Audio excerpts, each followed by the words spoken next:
You made it. My first review ever, Resident Evil Village, my game of the year 2021.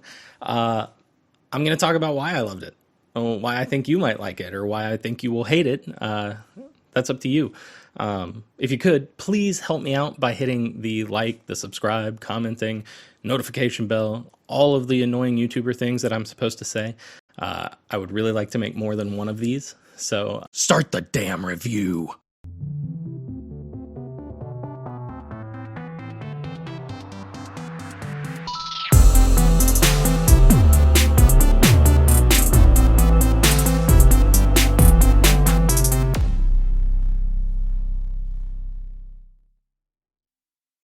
Resident Evil Village, or 8, or not 8, because Capcom says it's not 8, but the Roman numeral for 8 is in the title. Dude, I don't know, but what I do know is I love this game. I played this game on both PS5 and Steam, but for the point of the review, I'm going to just be covering the PS5 version. I have always had a really close relationship with Resident Evil games. I've played most of them, and I love most of them. So for that, I'm probably already biased, but we're going to push through that and we're going to talk about the story.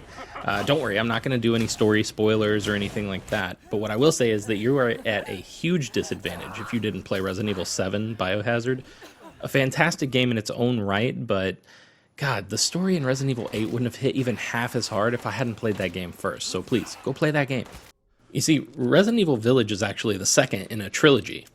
A trilogy that I refer to as the first-person trilogy because Resident Evil games are historically fixed camera or third person. For Resident Evil 7, maybe because of how destroyed 6 had gotten, they changed things up, and with those changes, it came a first-person perspective, new characters, new setting. It felt like a whole new game. When Resident Evil 7 came out, I did not pick it up right away. That was unusual for me, but I was unsure about the new perspective, and I gotta say, in actually playing the game, you'll appreciate the changes just like I did. 7's story is great, and it has a really cool twist that I'm not going to spoil here. But Resident Evil 8 intrigued me before it ever even came out. And yeah, everybody had a huge web chub for Lady D, but more than that, it was the mystery surrounding where is Ethan? You know, who are the four lords? Where was he at? And what the f*** are those werewolves? Yeah. A lot of questions, and I gotta be honest with you, some of the answers to these questions are spectacularly stupid. In the best way. Resident Evil has always been over the top and ridiculous, and that's part of why I love them. That's part of why the whole community loves them. And this game has plenty of those stupid, awesome moments all the way through. Now, to somebody not so familiar with past Resident Evil titles, you might just find it stupid. Brother, shut the fuck up! I will say that it does have some actually great story moments too, and another really fun twist. So whether dumb or stupid, you're gonna have a great time. But I think we've covered enough about the story. I want you to experience it yourself. So moving on to gameplay.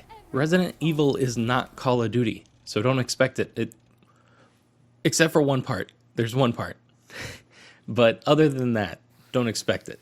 When done right, Resident Evil sits on the slower side of the spectrum as far as shooting games go. A lot of Resident Evil games have tank controls, and while Village is very modernized, things like aiming down sights, going prone, and other prominent first-person shooter features aren't here.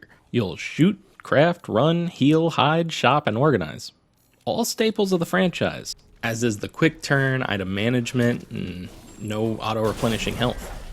Yeah, it's got a lot more action than Resident Evil 7 does, but it's got a lot of survival horror in it too, and I actually prefer the combo to Resident Evil 7's slower, scarier pace.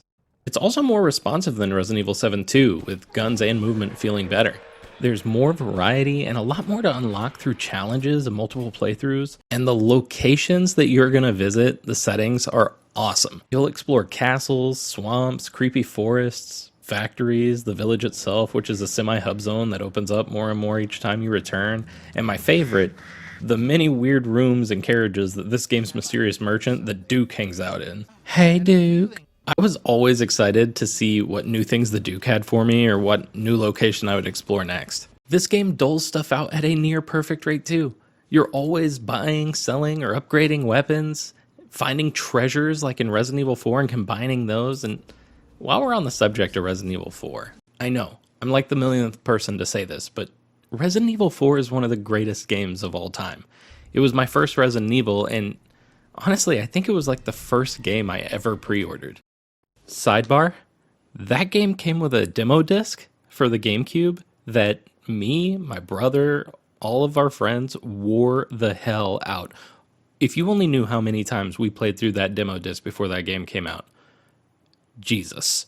Anyway, Resident Evil 4 was a very impactful game, and not just on me, but the entire gaming landscape. And it was awesome to see some of its systems and elements brought into Resident Evil Village. I mentioned the treasure system, but the item management, same as Resident Evil 4. Weird Merchant, he's here. From sounds to full-on set pieces, this game doesn't hold back its Resident Evil 4 roots, and honestly, it's just what I've been wanting for a long time. I don't want you to think it's a Resident Evil 4 clone or anything like that. It isn't. But it isn't afraid to reuse past areas of success to build a new game. Capcom has been killing it with this mindset lately.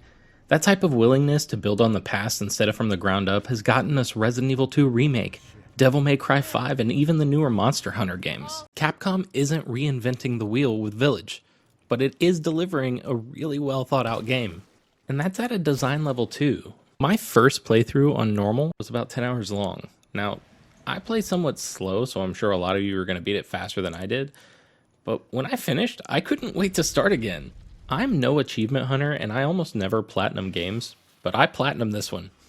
I kept coming back playthrough after playthrough, unlocking new interesting weapons or playing in new ways to try and beat a challenge so I could earn more points to unlock something else. It's just fun game design. And before I knew it, there I was, speedrunning Resident Evil Village, and I am no speedrunner. I didn't want to speedrun. But this entire campaign is one more and I'll be done, I swear. I did post my platinum speedrun up on my YouTube. Why don't you go check it out? Give me a like. But the way this game was designed is so satisfying. The first playthrough was nerve-wracking and intense, but with each playthrough, I felt more and more like I was allowed to cheat. That sense of breaking the rules, even though it's not cheating at all and was completely designed that way, is immensely fun. Completely ruining bosses with broken weapons and infinite ammo, and it being encouraged and rewarded it's amazing. Challenges that looked like laughable asks of the player became really manageable, and that led to this great sense of achievement and progression. So, a bit about the graphics. They're great. Incredible in many places. I mean, look at this room. Or some of the faces throughout. Jesus, the RE engine has some really good lighting. And all of the real-world assets they scanned in make a huge difference when creating atmosphere. And this game has atmosphere in spades. Look, I'm not Digital Foundry or anything. To my eye, the performance mode did a flawless job at 60 frames per second, and the ray trace mode wasn't 60, but not a bad trade. It seemed like high 40s, low 50s, but really steady. If FPS doesn't bother you, you're going to get a much better visual immersion from ray tracing mode, but I usually did the performance. For me, this game really keeps the Resident Evil promise. Hilariously over-the-top writing, heart-pounding moment-to-moment gameplay, some of the best replayability in gaming, incredible graphics, and an immensely interesting setting. 7 is scarier. Despite one of the scariest moments that's ever happened in any game since the PT demo happening here in Village that I am not going into. But Village strikes the fun balance better for me, and at the end of the day, that's why I play games like these. It is so hard not to gush and just talk about spoilers with this game and awesome moments, and I would love to talk to you about it, so why don't you leave me a comment or head to my Discord, it's in the description. Also, while you're at it, why don't you tell me if I suck at this? This is my first ever review, and the only way I know how to learn is constructive criticism, so please, be kind, but also help me get better.